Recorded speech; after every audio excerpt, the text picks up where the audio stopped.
ari kuvuga ibitandukanye na misiyoloji yahawe. Misiyo ikomeye y'intumwa y'Imana ni ukugenda no kwamamaza ubutumwa bwiza bwa Yesu Kristo mu mahanga yose.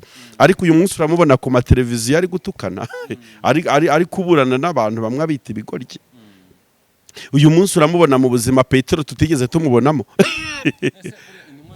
Ishobora kugeragezwa. Yo ahubwo agize ibyago ari intumwa ya Kristo koko ntageragezwe, nibyo byago bya mbere yabagize.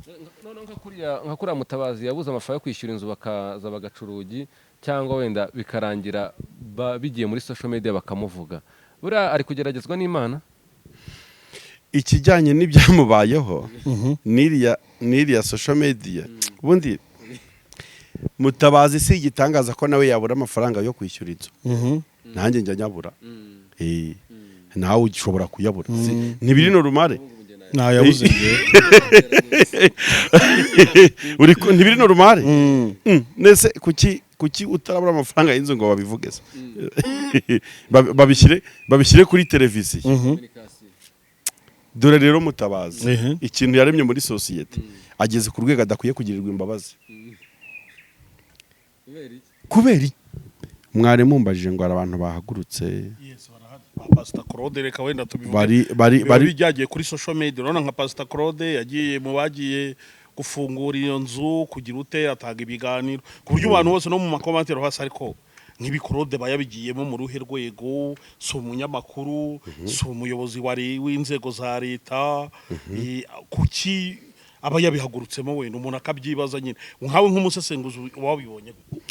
Ikintu nenda kuvuga kuri Claude ni ikintu cyoroshye cyane, ndamusubiza nkoresheje ijambo ry'Imana. Ijambo ry'Imana muri Zaburi uri kumva, ariko nukuri azi no kurwana pe. Umuntu urwanya mu rusengero byakonga kaza no muri politike, guhuza ibyo bintu bibiri ni abantu babishobora bakeje. Araza ageze no muri politike aravuga toke buriya ninjya muri politike ngakritika bino bintu nkavuga ibintu bitagenda neza ku gihugu cyangwa ku buyobozi, nkavuga ati mukosora ibi ngibi, hari abantu bashobora kuzangirira imbabazi muri kwaguhindura ubuzima bigatuma mbyurira ubuzima bugahinduka. Ngiye mvuga kuri uranze kandi ndi umwanalizateur. Arwana kuri icyo kiranga cyo gusa n'ukritika ibitagenda neza none azashyigikira ku gihugu. None icya gatatu Bike reka noneho tujye ku yindi ngingo gatoya wenda turi buze no gusingira umusozo. Ahari muri gospel navuze ko ari ibintu bibiri biri kugenda bitrendinga mu buryo butandukanye. Aharimo umuhanuzi niba ari uw'Imana cyangwa niba ari umupfumu cyangwa niba ari uw'ibinyoma, ntabwo mbizi gede umunyamakuru ndabariza rubanda rwose. Uri guhanurira abantu gupfa, yavuze yago agiye gupfa, avuga Dumba, avuga Knowless na Clement couple yiwe. Biriya bintu nk'umusesenguzi ubibona gute, ubifata gute wenda niki wabivuga? Ntaririrwa njya mu bintu byinshi. Mwiriwe neza kandi muraho n'ubundi murakomeye Bike? Yego ndashima Imana. Amakuru ni meza, Uwiteka tubereye amaso. Ndongenda nezerewe ku bw'uburyo mpawe bwo kuganira n'abantu b'Imana. Ubu buryo hari abantu babubuze. Nibyo. Hari abantu babubuze, hari abantu bafite ibyo kubwira abantu b'Imana ariko bavuga ati iriya mikrofone twayigeraho gute. Niyo mpamvu ngeze kuri mikrofone mba numva nyine nayituma. Kandi ndashima Imana kwitajya intenguha. Icyo nyitumye ari gikora. Abantu bose bavugira kuri mikrofone urabashima? Oya, ntabwo mbashima. Hari itandukaniro ryo kuvugira kuri mikrofone uyivugiraho, hari n'itandukaniro ryo kuyivugiraho uvugishwa nayo, ari iri kukuvugisha. Ushobora kwicara kuri mikrofone ariko yo ikajya kudigita ngo vuga ibi mwana, vuga ibi. Bigatuma utavuga ibitekerezo byawe, ahubwo amarangamutima akagusaga, ukavuga ibyo agombaga kuvuga nayo igashyiraho ibyayo. Kandi nibo twujuje. Ntabwo nakwishimira ko mikrofone twahinduka ibikoresho kandi ariyo Imana yise igikoresho. Ntabwo dukwiye kwemera kwidukoresha kuruta uko twe tuyikoresha. Kamurovu ibyo bintu. None se Bike ni nk'ibiki biranga umuntu uri gukoresha mikrofone ayikoresha n'uri kuyikoresha imukoresha?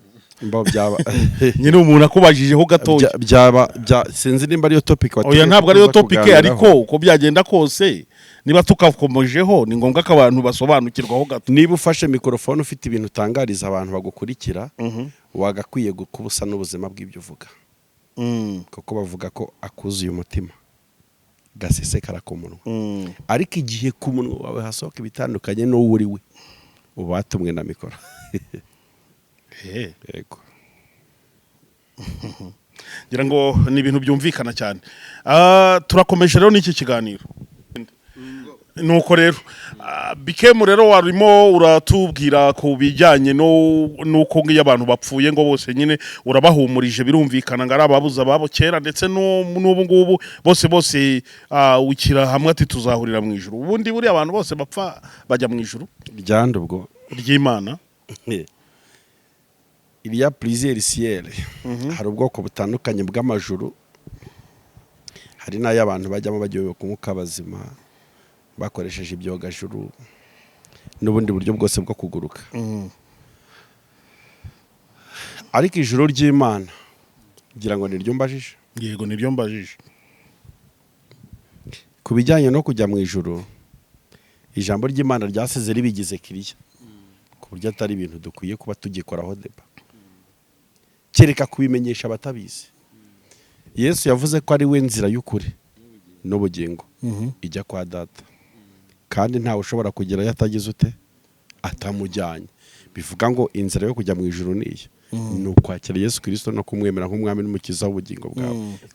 Uri opposite y'icyo afite indi nzira zacamo itari ariko inzira ni bavuga ngo inzira ijya mu ijuru ngo ni inzira ngo irimo amahwa ngo irimo ngo ibisate by'amacupa ngo ni inzira mbi cyane. Uzi impamvu ari inzira mbi? Yesu yasize abitangaje aravuga kunkorera ntabwo ari ibintu byoroshye bisaba kwiyanga ariko niyihe projet nimwe wari wajyamo kwisikama wabanje kwiyanga. Njya mbikora kenshi niyejeje gute bikunda mbirangije sure waba uri intwari igihumeka kandi intwari ziba zarapfuye kuko sinzapfa nzarama ntabwo uzapfa uzarama. Ubuzima bwo kwiyanga ni ukureka ibyo wakundaga kubera ikindi kintu bisimbuje. Abo nibo bari muri iyo nzira kandi ubuzima bwo kwiyanga ku isi buratugora. Turi bake cyane turi mu buzima bwo kwiyanga. Kwiyanga no kwitanga. Kwiyanga no kwitanga no kwigomwa no kuvuga ngo ibyari indamu yanjye nabihinduye igihombo kubwo gukunda Kristo. Indamu yawe ni iki?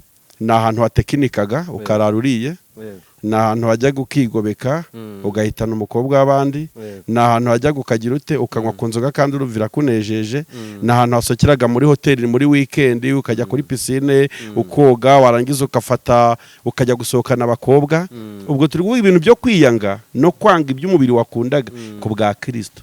Ngabo bantu bari mu rugendo rwo kujya mu ijuru. Niyo mpamvu ngo ni inzira igoye irimo amahwa isharira. Iyo urebye abakozi b'Imana bo muri ino minsi ubona iyo nzira bayirimo. Yego bayirimo. Abatayirimo se hari abo ubona bo? Bibiliya yasize igize ibintu byose kiriya. Yaravuze ngo muzabamenyera ku mbuto zabo. Biragoye ko tubana duturanye tugendana dusengana. Buriya reka nkubwire umuntu ashobora guhisha igiti ushobora kutamenya imizi yacyo neza ariko ntushobora kuyoberwa ko igiti cyeza imbuto. Ntushobora kuyoberwa kureba ko avoka ifite ibitumbwe. Ntushobora kuyoberwa ko pome ifite imbuto. Nk'uko igiti kidashobora gukora sakiriro yo guhisha imbuto kizifite niko nta mushumba nta mukristo nta ntama ishobora kutwiyoberanyaho imyaka ngo birangire tutamenya uwo ari we w'ukuri. Kuko imbuto iyo uzera ikimenyetso cy'uko weza imbuto nuko zigaragara. Nimba ari n'abantu bera imbuto bakazihisha ntabwo bari mu mugambi w'Imana kuko ntibishoboka ko igiti cyahisha imbuto zacyo. Rero muri ibyo vuze ngo hariho abakozi b'Imana kwa hariho abantu b'Imana, hariho abana b'Imana, hari n'abitiriwe izina ry'Imana, hari n'abiswa abantu b'Imana abakozi b'Imana batari bo, ahubwo ukaba uri mu bintu watumwemo na mwene wanyu. Tuzi ingero z'abapasiteri bagiye batandukanye bahaguze nk'ubupasiteri wakabona kuko umuntu ari kubwiriza akabona biraryoshye ni byiza ni nk'uko umuntu yaza areba televiziyo akabona bikema ari gukora ikiganiro akumva ari gufashwa bata kubiriya bintu ko nyotewe nabyonge nabigeraho gute kumbi akaba atari destiny cyangwa atari umuhamagaro we ahubwo agiye kwinjira mu kintu kuko abona bikema cyamuhiriye hoya buri wese ngo agira inyogoye niko jya numva bavuga buri wese afite uko agenda afite nuko yahamagawe wishaka kwigana bikema uko akora nuko avuga nuko atekereza nuko agenda iyi niyo ngendo yanjye nawe genda ukwawe niyo mpamvu uzabona ufashe mikrofoni uje kwirirwa urwana n'abatumirwa n'abanyamakuru n'imijugujugu mu itangazamakuru wari kubura umworozi mwiza wenda uri umushumba w'inka arizo zizagukiza ariko ukarwana mikrofoni ngo kuko bikemo yamuhiriye ayivugira abantu bakabikunda bakabireba nuko kwanjye Imana ashimye komba hari n'igice cy'abapasiteri n'abashumba bahamagawe na bene wabo bibeshya ko ari Imana bahamagaye cyangwa barihamagaye nabo ubwo cyangwa barihamagaye ukabona nyine ukunze ibintu nta jwi ry'Imana wigeze wumva na rito ariko ukavuga ati biriya bintu ndabijyamo nta muntu rero ukwiye kubagendana n'Imana bataziranye uko urwo rugendo ntabwo rukwerekeza ahantu heza rurangira nabi kuko umuntu wese uvuga ko yamagawe n'Imana nuko aba yaramuvugishije yarumvise ijwi ryayo ese bike hari umuntu ushobora gukorera Imana ikamuhemba nabi ntabwo Imana ihemba nabi ahubwo nuko rimwe na rimwe Imana iduhemba ibiri kure y'ubushake bw'ibyo dushaka kwiduhemba tukabyita inabi kandi yaduhembye urugero kugira ngo n'abantu basobanukirwe icyo uvuze hari ukuntu ushobora kubaho mu buzima bw'ikigeragezo butandukanye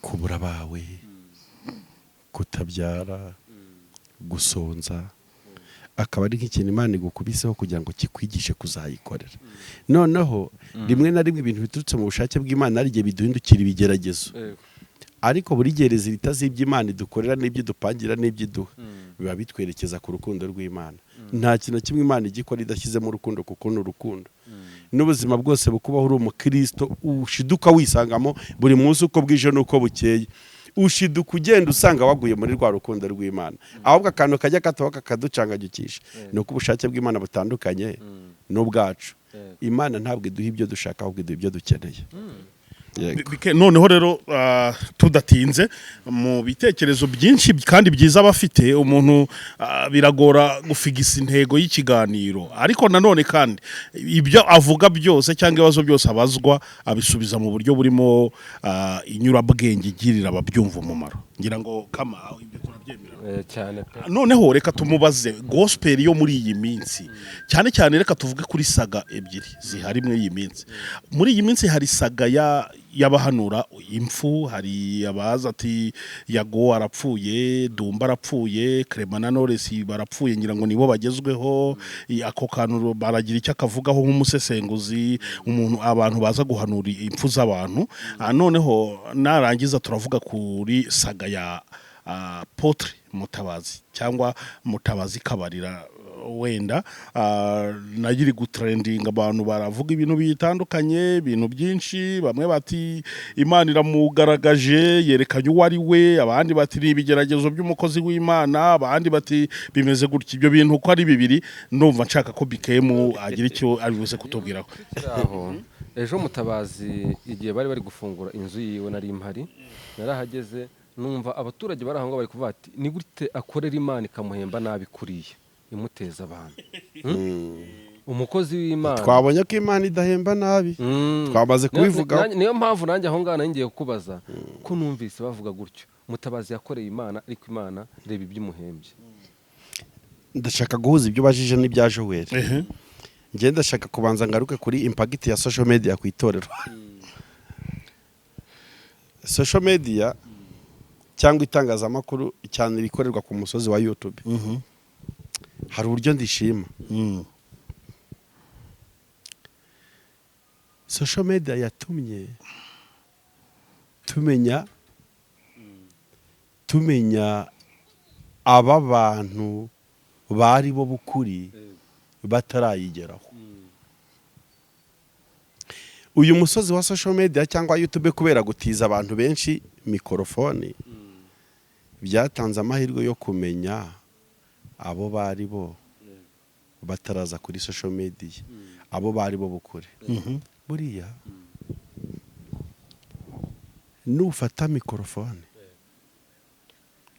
ukayitiza umuntu w'umuhanga ufite ibitekerezo byiza mikorofone niyo ndi kuvuga yego nuyitiza umuntu w'umuhanga uzaba uri kumwagurira ikibuga cyo kwaguka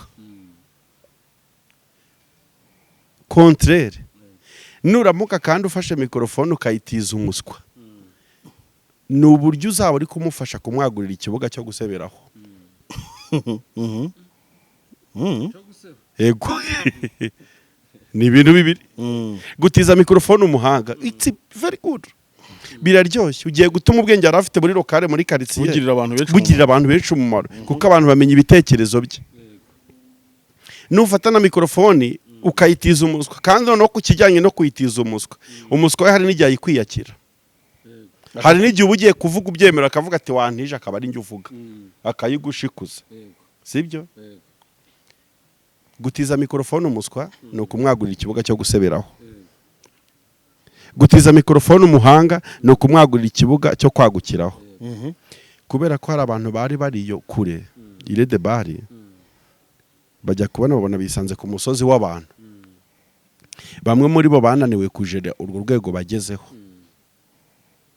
kabiri hari abantu baje ku uyu musozi tutari tubazi cyangwa twari tubazi nawe bahageze bananirwa gukontorora ubwoko bw'abantu babareba n'ababakurikira bituma ahubwo bidufasha gusobanukirwa abo bari bo bukuri bataraza aha cyangwa abo bihishemo yego ni ukuvuga ngo kwihishira byarabananiye umupasiteri wari ikiraya mu isibo yabagamo naza kuri social media ntabwo azaza aje gusengera abantu ngo bakire ahubwo azaza aje kugira ngo urwego rwe rw'uburaya ruzamuke ruve mu isoro rube mpuzamahanga cyangwa rube publique kuko akurikirwa n'abantu benshi uri kunyumva impakiti ya social media hari ijambo bajya bavuga ntajya nemera ngo social media ngo iyo umuntu ayigezeho ngo arahinduka urumva hoyi social media ntabwo iduhindura ahubwo idufasha kwamamaza ibyo twari byo tutaramenyekana no kubishimangira niyo mpamvu uzabona umupasiteri ageze hano ukabona bayiciro ry'imigani kuri YouTube nta mupasiteri ukwiye kuvuga kuriya umuntu w'umwe Apotre umuntu w'umubishopu ni gute uvuga nk'amagambo nk'ayo uvuga nta kindi afite cyo kuvuga ahubwo twamufashije kuzamura urwego rw'imitekerereze yari ariho kubera ko twamutije mikorofone ahubwo mukwiye kuba mubyishimira ko twamenye ibirura n'intama kubera izi mikoro zanyu ni nziza ziri gutuma tumenya abantu bari batwihishemo reka tuvuge nko kuri Mutabazi gato press conference derutse kuvuga yahise gukorana yahise avuga ngo ubwenge bwa Marie Makire bwa Tom bwa Rwema bwa Jean Paul ubwo bwenge bwose ubuteranyije ugakuba 7 bungana n'ubwenge bwiwe oya Marie Makire exposa Rwema exposa Rwema Tom Jean Paul yes ubwo ni bane guteranya entre parenthèses ugakuba 7 ko yaba ari hejuru urumva umuntu umwe ubundi kuri Mutabazi sinzi impamvu yongeye kuba kuri Mutabazi binsaba kubanza gutekereza cyane kandi ubona ngira ibitekerezo byihuse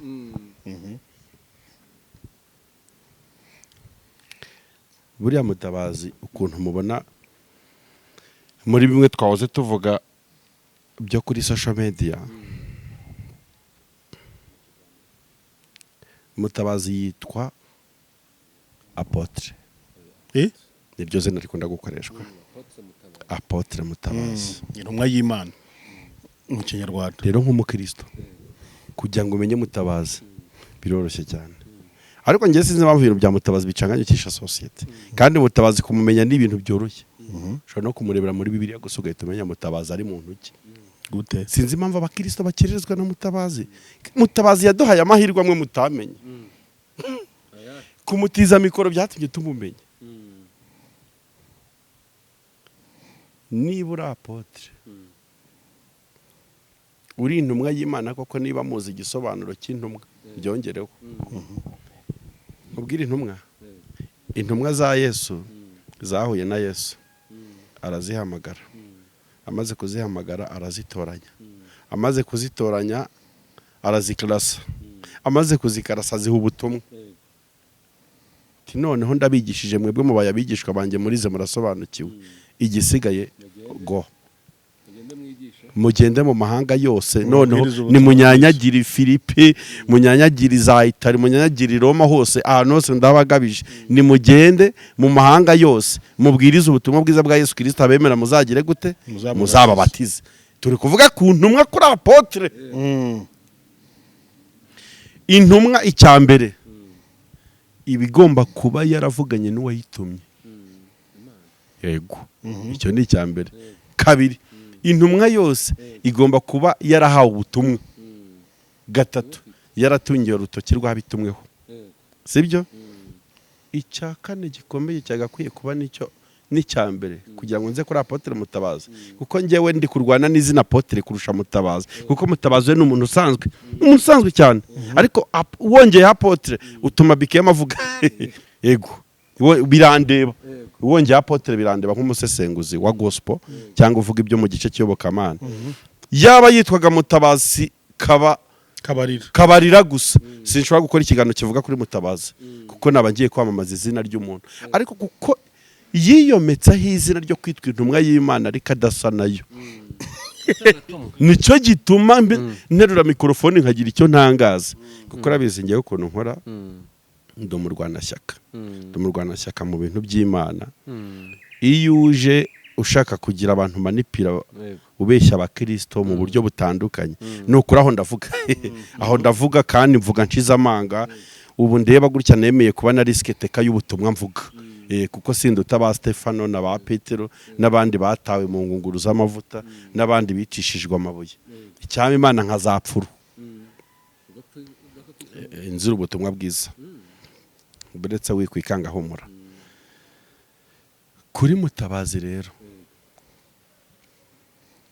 iyo turebye ibintu bikorifayinga intumwa za Yesu Kristo, ba Petero na ba Yohana na ba Mariko, tubimuburaho.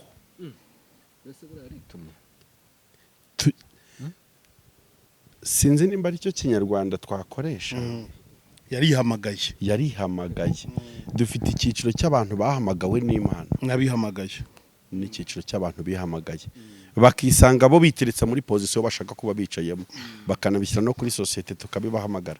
Ariko Mutabazi uretse iyo close ndayivuga nyuma y'ukuntu ubu ngo batakira intumwa nkurikije ibyamaze kwitangariza. Intumwa ntuzi ko yahawe ubutumwa igahora n'uyitumye ikanamwohereza ngo genda. Ikindi gikorifying intumwa gikomeye ya Kristo niyo turiho y'Imana, ntabwo ivuga ku bwayo, yego, ivuga ku bw'umuntu nyine wayitumye. Yagenda Mutabazi uzi message yagakwiye kuba imwakamo, niba ari intumwa ya Kristo nkuko tuzi biranga intumwa, yagakwiye kuba agera ahantu akababazwa n'umwana uri kunywa urumogi, akababazwa n'abantu asanze iyo ngiyo Remera muri ya makorodoro bambaye ubusa, bigatuma aradasinziriye. Ariko utekeze ko ikintu gituma aradasinziriye ikintu gituma ubu ndavuga mu gihe tugezemo, ikintu gituma ubu ngubu aradasinziriye na amafaranga yabampora iki, yego, naha ubu ngubu ikintu gituma aradasinziriye ubu intumwa ya Kristo na amafaranga bampora iki yafashemo indonke. Apotre wumva ikintu kimuraje icinga cyangwa kimuri ku mutima, ubundi bajya bangurushanye na mwana imbabazi ngo sinzi ngo icyo bashaka kumukorera, ngo abashaka kumurya. Reka ntangaze iritangazo. Urwego Mutabazi yahagazeho yamagana ruswa, akikoresha akifashisha bampora iki nk'interamvugo ye, ni ukuri kose niba ari kubikora ku bw'ishyaka ryo gukunda Abanyarwanda, twese turifuza ko abanyarwanda bose bahinduka nka Mutabazi. Ariko hajya habaho ikibazo muri sosiyete cyo gushaka gukundira igihugu mu kwikunda. Wakwiexpressinga abantu bakakubona mu ishyaka kutanasinzira. Ariko uzi Mutabazi wakunze igihugu kugeza ku rwego urukunda kundi igihugu rumurenga akita umuntu ibande. Utekereza ko uwo muntu adakomeye? Tugize chance ko abanyarwanda nka Mutabazi bakunda igihugu urukundo rukabasaga bagatukana. Yo ko twaba dufite umugisha ukomeye niba ari kubikora ku bw'ishyaka ryo gukunda igihugu. Sha na ya nkunga yasabye perezida yayimuha. Yarambwiye ngo ushaka gupima umuntu ko yiba uzamushyira ahantu hari ibintu byibwa, nubona atibyeho na bike uzamenye ko uwo muntu atiba. Ariko niyo reality. Niyo reality. Ntushobora kuvuga ko watsinze ubujura utarageragezwa n'amafaranga cyangwa n'ibyo wakwiba. Ngewe ikintu nenda kuba ngarukaho cyane, wenda singiye muri aspect politique cyane ifite abayindusha. Ikintu nenda kuvuga n'izina Apotre kurihuza n'ukuntu Mutabazi yitwara kuri societe. Nicyo nanakabaye mvugaho muri iki kiganiro, nicyo kindaje inshinga. Nkuko twabonye ibiranga intumwa y'Imana. Kandi nawe akaba ari intumwa, banabihamagara ati Apotre Mutabazi. Kandi nawe akaba bitangaza koko ko ari intumwa. Navuga ngo ibyo ari gukora ari kugambanira shebuja wamutumye. Mutabazi. Yego. Niba ari yo koko, niba yaranahuye na Kristo akamuhamagara akamubwira ngo bintumwa yanjye ndagutumye, ari kumugambanira. Ari kumugambanira. Gute? Ari kuvuga ibitandukanye na misiyoloji yahawe. Misiyo ikomeye y'intumwa y'Imana ni ukugenda no kwamamaza ubutumwa bwiza bwa Yesu Kristo mu mahanga yose. Ariko uyu munsi uramubona ku mateleviziyo ari gutukana, ari kuburana n'abantu bamwe abita ibigoryi. Uyu munsi uramubona mu buzima Petero tutigeze tumubonamo. Ishobora kugeragezwa. Yo ahubwo agize ibyago ari intumwa ya Kristo koko ntageragezwe, nibyo byago bya mbere yabagize. Nka kuriya Mutabazi yabuze amafaranga yo kwishyura inzu bakaza bagaca urugi, cyangwa wenda bikarangira bigiye muri social media bakamuvuga. Buriya ari kugeragezwa n'Imana. Ikijyanye n'ibyamubayeho n'iriya social media, ubundi Mutabazi si igitangaza ko nawe yabura amafaranga yo kwishyura inzu. Nanjye njya nyabura. Nawe ushobora kuyabura. Ntibiri normal. Nayabuze nge. Ntibiri normal. Nese kuki utarabura amafaranga y'inzu ngo babivuge se? Babishyire kuri televiziyo. Dore rero Mutabazi ikintu yaremye muri societe ageze ku rwego adakwiye kugirirwa imbabazi. Kubera iki? Ntabwo yigeze na rimwe yigishwa n'amateka y'ibyamubayeho. Dufite abantu tujya tubona kuri social media bakaza bagatanga ubuhamya. Twari ibi, twanyuze muri ibi, byari bikomeye, umugabo yararaga nkubita, kandi koko nibyo. Ntabwo nenda gusesemereza abantu muri iki kiganiro, kandi koko nibyo.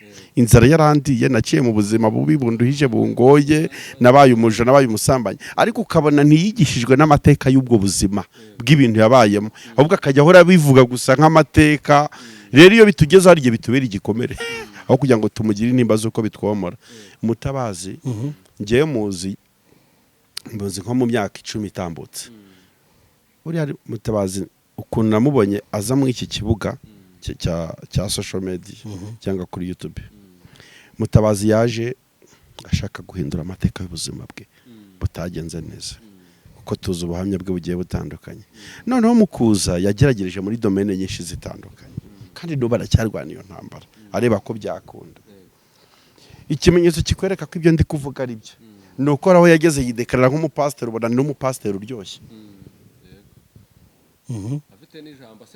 Ni ukuri kose Mutabazi yajyaga abwiriza inyigisho zo kubohoka, nkumva ndafashijwe.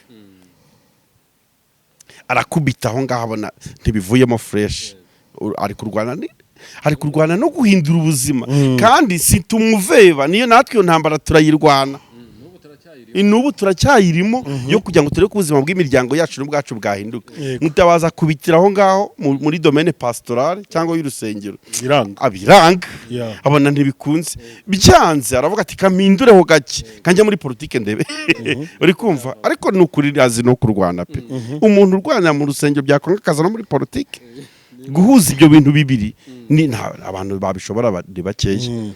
Araza ageze no muri politike aravuga toke buriya ninjya muri politike ngakritika bino bintu nkavuga ibintu bitagenda neza ku gihugu cyangwa ku buyobozi nkavuga ati mukosora ibi ngibi hari abantu bashobora kuzangirira imbabazi muri kwa guhindura ubuzima bigatuma mbyurira ubuzima bugahinduka. Ngiye mvugo kuri uranze kandi ndi umwanalizateur arwana kuri icyo kiranga cyo gusa n'ukritika ibitagenda neza none azashyigikira ku gihugu.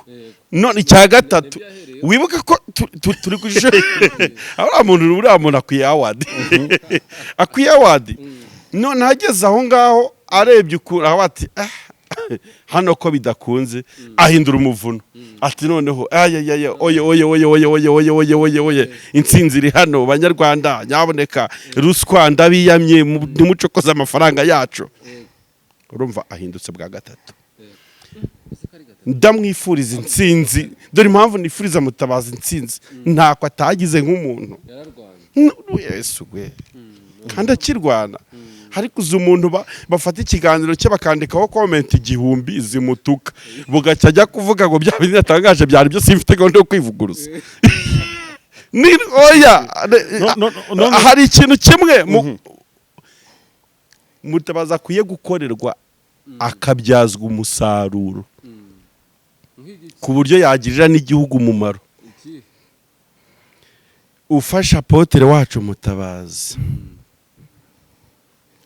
ukamutereka mu buzima bumwinjiza mu nzozi yakuranye ukamuhindurira amateka aho gake akaba mu buzima atagira panike y'aho aryama n'icyarya nuko abana biga domene yose wamushyiramo yaguha umusaruro kuko afite ubwenge rwose mbega ukamushyira mu buzima arota ahora arota kuko ntarabufatisha ari kugerageza domene zose areba aho bizakunda. Kuko njyewe nemeza ko Mutabazi ari advanced mu bitekerezo ariko ibitekerezo bye iyo abihuje n'ubuzima bwe ubuzima buramuvangira bigashiduka yagize ibitekerezo bisa n'ubuzima bamo. None se bike aho ni naho hari ikibazo kuri Mutabazi n'ukuri umunsi Mutabazi ubuzima bwahindutse azaba umwana mwiza mu bantu kuri community sound irimo yes urumva nako kantu Mutabazi aburanga bo twifuza kuko ari amazimi imyaka myinshi mu ntambara yo kuvuga atari ko mu muryango hari nge wize usobanutse umuryango wose unezeho kwaguka. What can I do? How can I fight for my family? I want to change the history of my family. He is trying everywhere. Kandi nge ndamwifuriza intsinzi dore impamvu mwifuriza intsinzi ntabwo ari wenyine urwana n'ubuzima natwe nukwereka twese buriya ariko we ntabwo yarwanye gitore ntago focusinga hano mu nzirimo ni ukuvuga ngo aramutse yidekaraye ko ari intumwa y'Imana oya yarabyanze avuze ko ari umunyepolitike voilà icyo kintu yakoze nicyo yaburaga. Ubu rero ni ukuvuga ngo muri titre muzongera kwandika nimuzongere gushyira ngo Apotre Mutabazi muzashyiraho ni umunyepolitike ariko nabwo uri unknown muri system kuko nta titre politique afite.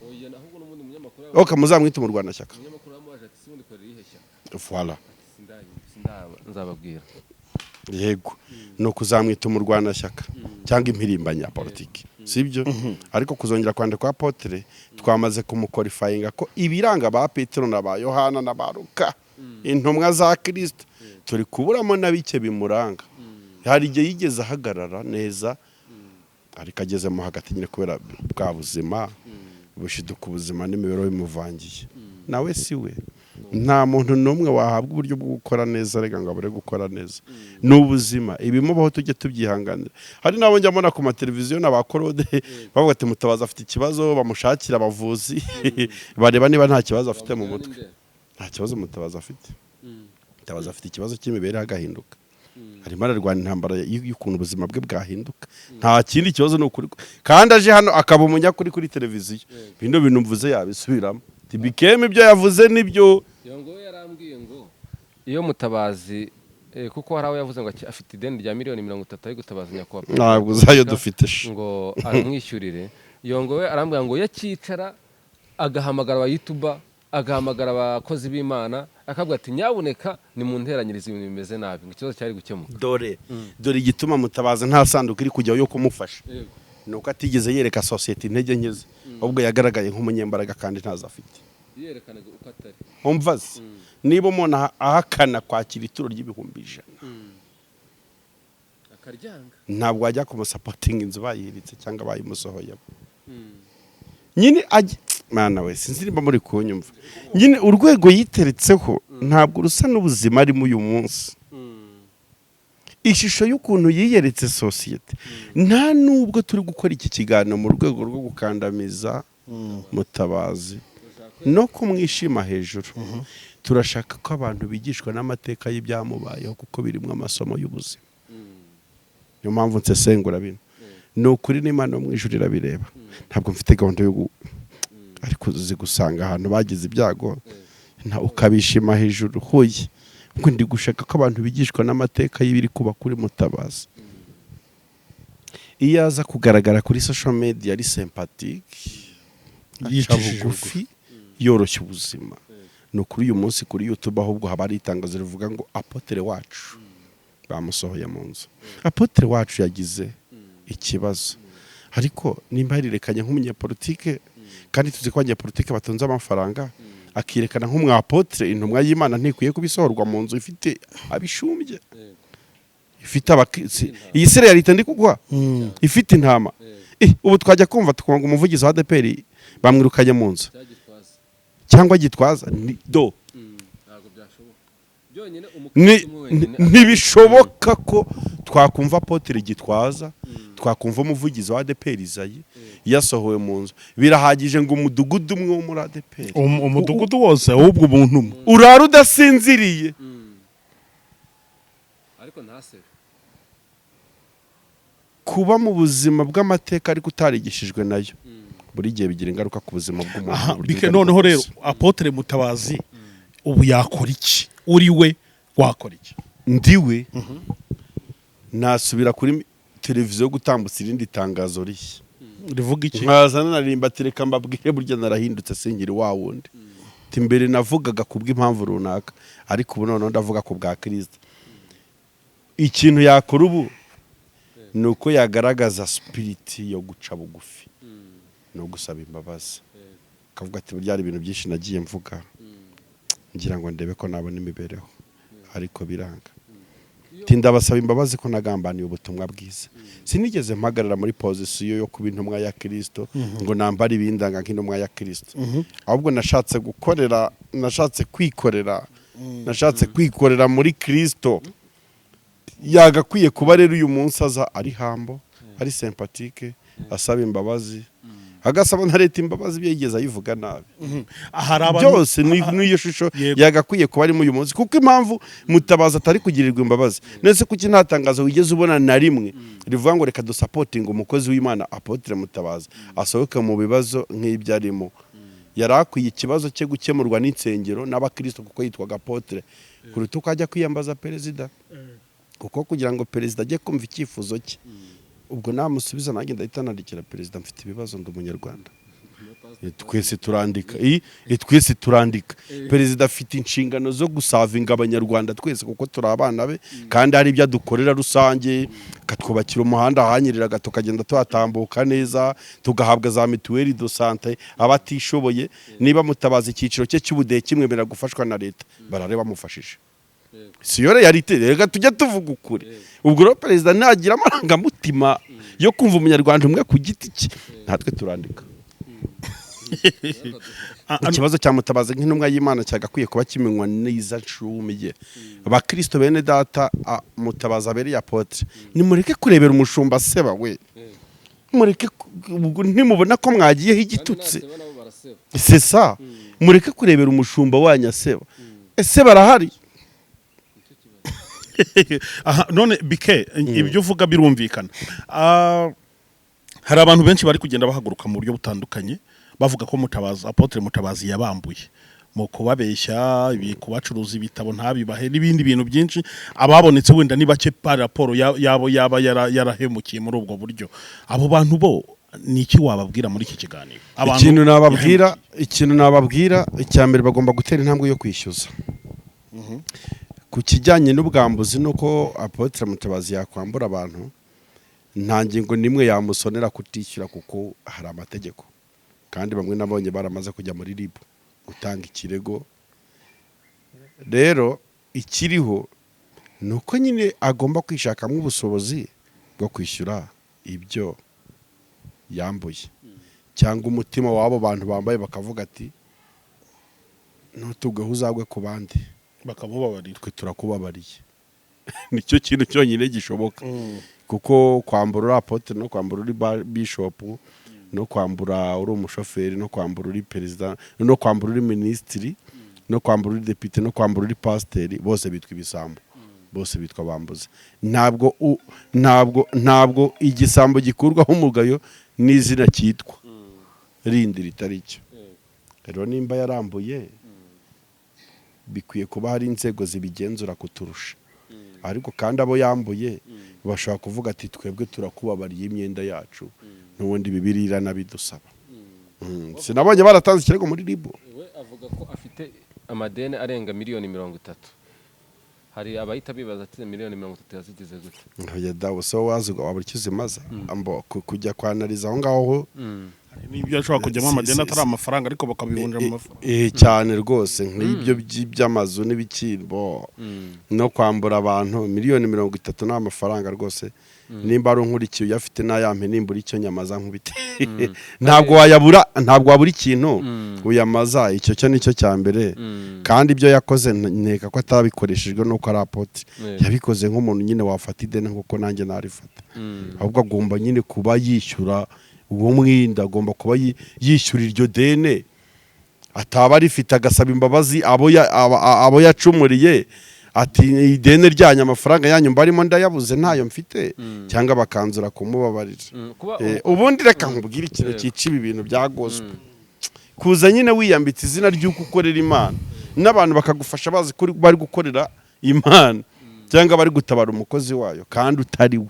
Ubundi aho ni wajya hatuma bike y'amahaguruka akavuga, ukabona umuntu ari gutangaza ibintu mu izina ry'Imana kandi Imana batanaziranye itarigeze inamutuma. Niba ugiye nka bike mugenda nka bike, ni nk'abakristo usanga batanga ubuhamya butandukanye bw'ibintu bibi bagenda baharabika cyangwa basebya nk'itorero, wajya kuma ngo ndi umukristo muri ADPR. Uri kumva n'urugero ntazi, kandi ADPR ntimuze muri system ya ADPR ni mukarasa nta nazo, ariko wabona ko bona yiyometse ku izina ry'itorero kandi amaze kuvuga ibintu bidasobanutse bitari mu ndangagaciro z'itorero. Ni nko kubona rero umuntu aje yiyitira ubwami bw'Imana kandi butaramutumye. Tugomba kwiga kuba tumenya gutandukanya intumwa zatumwe na Kristo n'intumwa zitumye kandi cyangwa zihamagaye muri uyu murimo, kuko bose barahari kandi baragwiriye. Muri minsi nk'umukozi w'Imana akagira ikibazo ukajya kumva abandi bakozi b'Imana batangiye kumwata. Aho rero ni sakirirego. Ikintu bita urukundo rero, ikintu kikwereka ko abantu bagukunda cyangwa ufite inshuti, nuko bagukunda mu gihe udakunditse.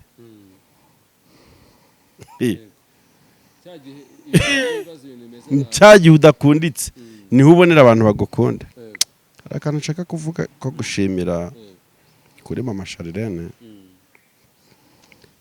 Narebye statize z'ibintu yanditse kuri Mutabazi,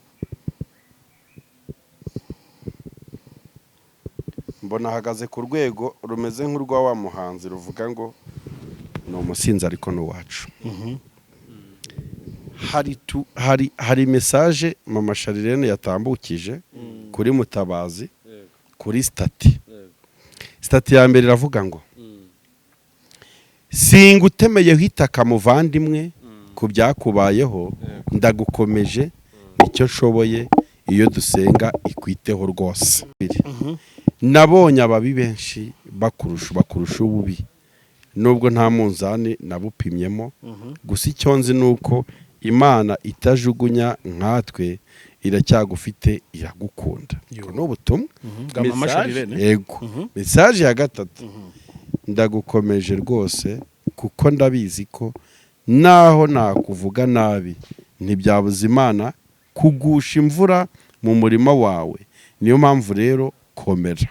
Message yindi iyo ngiyo niyo ya nyuma nari mbashije gusoma. Situasiyo ya Mutabazi,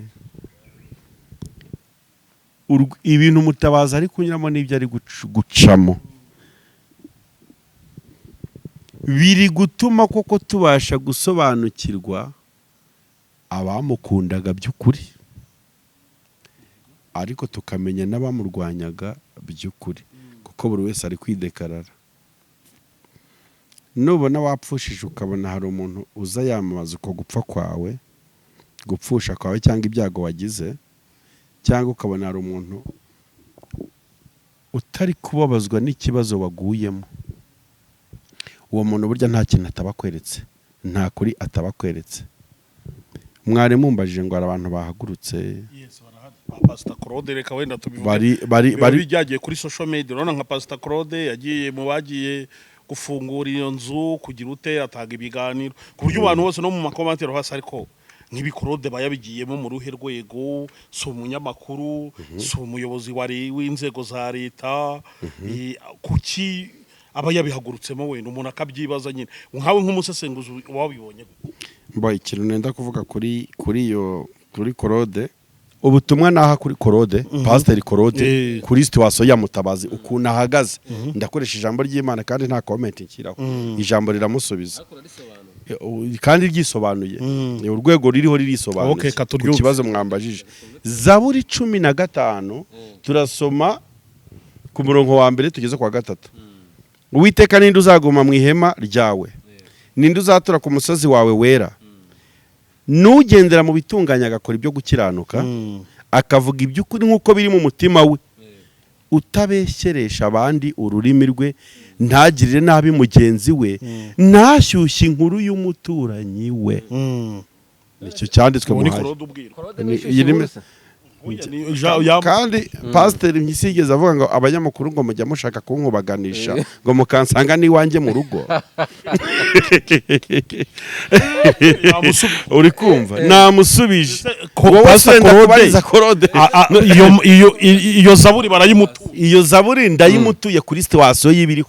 Ahubwo dukomeze za nindi ngingo nimbi hari dukurikije icyo iyo zaburi isobanuye muri make, ushatse kuvuga ko wize byo gusobanura ijambo ry'Imana ashyushya inkuru za Mutabazi. Ni ijambo, ni mu zaburi bamutuye, je ni zaburi mutuye, nayisoma we arumva ukuri. Kandi abantu b'Imana iyi zaburi nyituye Claude gusa mwe ntibareba. Yego ngira ngo ni ibintu byumvikana.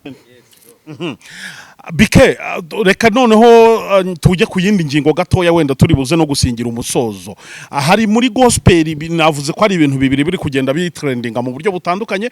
Aharimo umuhanuzi niba ari uw'Imana cyangwa niba ari umupfumu cyangwa niba ari uw'ibinyoma, ntabwo mbizi gede umunyamakuru ndabariza rubanda rwose. Uri guhanurira abantu gupfa, yavuze yago agiye gupfa, avuga Dumba, avuga Knowless na Clement couple yiwe. Biriya bintu nk'umusesenguzi ubibona gute, ubifata gute, wenda niki wabivuga? Ntaririrwa njya mu bintu byinshi. Uwa muhanuzi ari guhanura akoresheje amarangamutima, ntabwo ari uw'Imana. Yego nayo ashobora kuba ari indi ubwoko bw'indi ntumwa ya Satani yitiriye izina ry'Imana kubera ikintu ngiye kuvuga. Ikintu gikomeye cyerekana ko bikema azapfa soko babimubwira. Nukuri niba ari ikintu ndindiriye ndi na ready nakwisigira n'amarangi nuko nzapfa.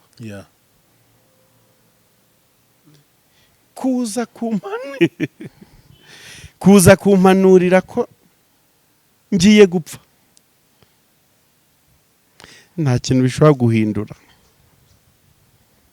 Cyakora wenda bishobora kuma chance yo kuntegura bibaye ko kari ubuhanuzi bwa nyabwo, kuko dufite abahanuzi n'ubundi tumenyereye bahanura bagendeye kuri situation y'ibiri kuba. Yabona umuntu ukomeye yapfuye agahita hagurukana ubuhanuzi, tumusenge cyane na yagaragiye kubera ko Gisele agiye sibyo cyangwa undi muntu. Abahanuzi ikosa bagira rikomeye ni uguhanura mu marangamutima. Imana ikaba yamubwiye ibintu yagombaga kujya kuvuga bikarangira atavuze iby'Imana yamutumye ahubwo agashyiraho ibye kugira ngo abashe gukonvenka no kumvikanisha icyubahiro cye muri sosiyete ko kiri hejuru. Hari n'igihe bagira amahirwe ibinyoma byabo bigakubitana n'ubushake bw'Imana byaba bakaba bafashe n'imitima y'abantu tidwo wamanuza ari ubukuri. Harabona abonye Ndimbati akimara gufungwa baje kwidekarara ndetse narabikubwiye kuzafungwa kubera iki yamaze gufungwa. Njye nari narabihanuye rwose ko uyu mugabo agiye gufungwa kuki atabitubwiye Ndimbati atarafungwa. Dufite ubuhanuzi bwinshi bwuzuyemo amarangamutima. Ikindi kujya kumvisha sosiyete yose ko Yago agiye gupfa ntibikwiye kuba bireba BKM, bireba famiye ya Yago, bireba Yagaho. Nukubakomangira ati musengera umwana wanyu agiye gupfa. Niba hari abakozi b'Imana bari mu muryango mu mwegere yitunganye yezwe agenda ari umugeni ati kuko Imana yanyeretse urupfu. Si ibintu ugomba kubutuma BKM abimenya untera guhamuka kubera urukundo nkunda Yago. Niba n'Imana bivuze ariko umuhanuzi yabuze ikinyabupfura mu byahanura n'ubwenge kandi turabukeneye kubukoresha. Kuza kuvuga ko Clement na Knowless yagiye gupfa niba ari n'Imana yagutumye ntacyo byenda kuba bimariye sosiyete gutanga iryo tangazo. Ese niba adapfa ubwo n'ubuswa nta muntu uvuga ko akorera Imana agakwiye kubura ubwenge bene ako kageni. Tuzabwirwa n'iki ubuhanuzi bw'ukuri? Eyo ni ndideba.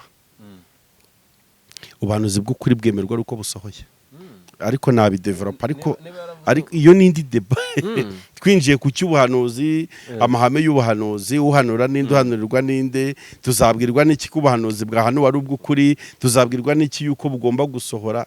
Ni ikindi kiganiro kirekire cyane ariko ubuhanuzi bwinshi bwuzuye kuri YouTube ni ubuhanuzi bw'amarangamutima bwo kwiyubakira amazina no gushaka icyubahiro, kuko kirazira kw'Imana igutuma kuri BKM ugatuma Kamana ararabimenye. Wowe itangazo ryanjye urizanye utehana Imana ikuntumyeho none uje gutuma na Kamana byumva, uje gutuma n'abakameramani babyumva ko Imana itumye kuri BKM gutanga itangazo ry'uko yagagiye gupfa.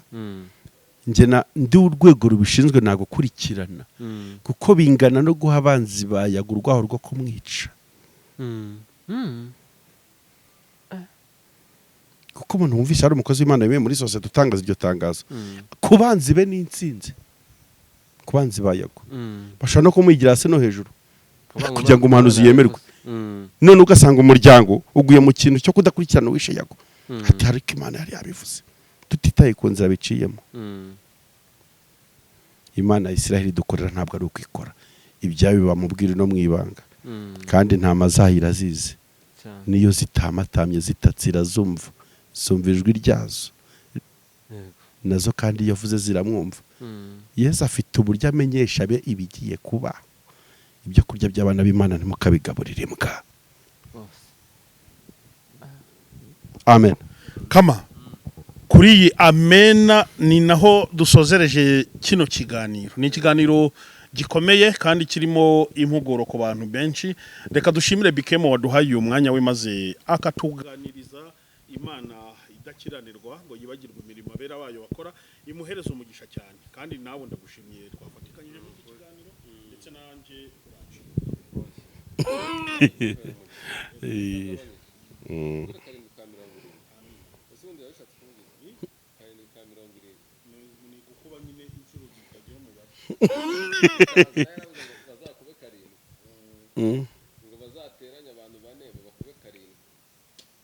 rwose icyo twifuza dusoza nuko twabona ubuzima bwa Mutabazi butarangiye nabi buhindutse, bukaba byiza nk'uko abiharanira, bikaba byiza nk'uko abiharanira, bikaba byiza nk'uko abyifuza. Ni ukuri ndi mu bantu bazakoma amashyi nimbona Mutabazi yicaye muri pozisiyo yakwiye kuba yicayemo. Yego, niyigaragaza uko ari, tumugire intimba tumufashe. Ni ukuri nta n'ikindi abura. Yego, yego, voilà.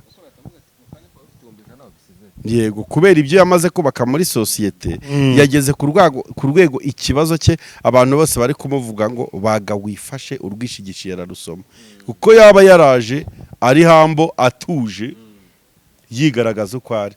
Ni ukuri ubu tuba twasizeho n'isanduku y'abakristo bose ku isi bo gufasha intumwa y'Imana yatubwirije ubutumwa bwiza. Okay, Bike wakoze cyane. Namwe mwakoze.